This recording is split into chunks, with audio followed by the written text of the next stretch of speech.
موسیٰ کے وکیل کا اگلا بڑا قدم، اسلم اور پیا کے خلاف 50 کروڑ کا کیس۔ موسیٰ بڑا خوش ہوتا ہے کہ اسلم اپنے آپ کو بیچ کے بھی ہر جانے کی رقم ادا نہیں کر سکتا۔ اسلم اور پیا بہت پریشان ہیں۔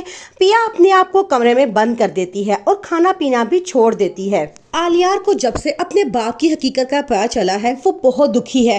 وہ اپنے دوست سے کہتا ہے کہ یہ تمام ثبوت میرے باپ کو موسیٰ ثابت کرنے کے لیے کافی ہیں، لیکن میں سمجھ نہیں آتا کہ یہ تمام ثبوت کیسے میں اپنے باپ کے خلاف جا کے عدالت میں دے دوں۔ ایک طرف تو میرا باپ ہے اور دوسری طرف ایک مظلوم لڑکی۔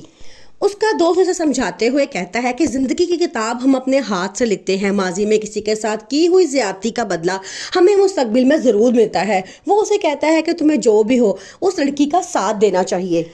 اب یہ موسیٰ کی عزت اور بے عزتی کا سوال بن چکا ہے۔ وہ اس کیس کو جیتنے کے لیے پیسہ پانی کی طرح بہا رہا ہے اور ہر صورت چاہتا ہے کہ وہ یہ کیس جیت جائے۔ اس لیے اس نے شہر کا سب سے بڑا وکیل ہائر کیا ہے۔ سانول پوری طرح سے پیا اور اسلم کا ساتھ دے رہا ہے۔ وہ کہتا ہے کہ جب تک میں زندہ ہوں میں ان کا ساتھ دوں گا۔ اسلم اور پیا اسے کہتے ہیں کہ تمہارے بارے میں بڑے عجیب سوالات کورٹ میں پوچھے جاتے ہیں، ہم ان کا جواب دینے کے قابل نہیں ہیں، اس لیے ہم چاہتے ہیں کہ ہم دونوں اکیلے جائیں۔ موسیٰ کا وکیل اسلم اور پیا پہ بلیک میلنگ کا دعویٰ کرتا ہے اور کہتا ہے کہ یہ ہمیں بلیک میل کرنا چاہتے ہیں۔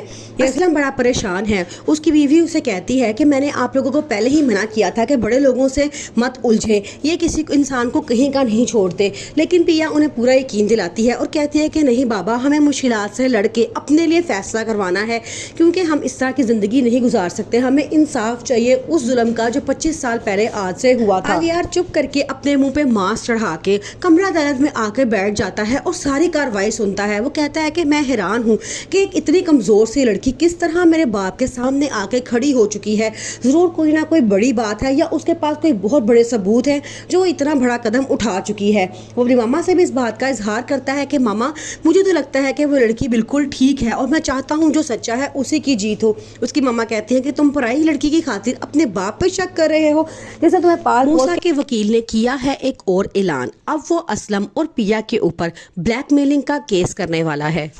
آلیار کے سامنے کھلنے والا ہے اب ایک اور بہت بڑا راز، جس سیٹ موسیٰ کے بارے میں وہ جاننا چاہتا تھا وہ اس کا اپنا باپ ہی ہے۔ کورٹ میں واپسی پہ موسیٰ اسلم اور پیا سے ملتا ہے اور کہتا ہے کہ دیکھنا اب میں تم لوگوں کا کیا حال کروں گا، تم لوگوں کے چیتھڑے تک تم لوگوں کو نہیں ملیں گے۔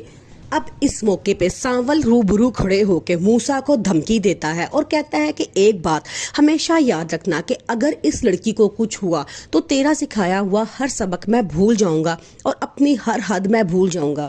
بابر کو اس بات کا بہت غرور ہوتا ہے۔ وہ کہتا ہے کہ اس کے وکیل کے لیے یہ بات ثابت کرنا بڑا مشکل ہے کہ آج کا سیٹ داؤد پہلے کا موسیٰ جواری ہے۔ بابر کو اس بات کا بہت غرور ہوتا ہے۔ وہ کہتا ہے کہ اس کے وکیل کے لیے یہ بات ثابت کرنا بڑا مشکل ہے کہ آج کا سیٹ داؤد پہلے کا موسیٰ جواری ہے، کیونکہ وہ کس طرح اس بات کو ثابت کرے گا، کیونکہ اس وقت کی نہ تو کوئی فوٹو اور نہ ہی کوئی دلیل اس کے پاس ہے۔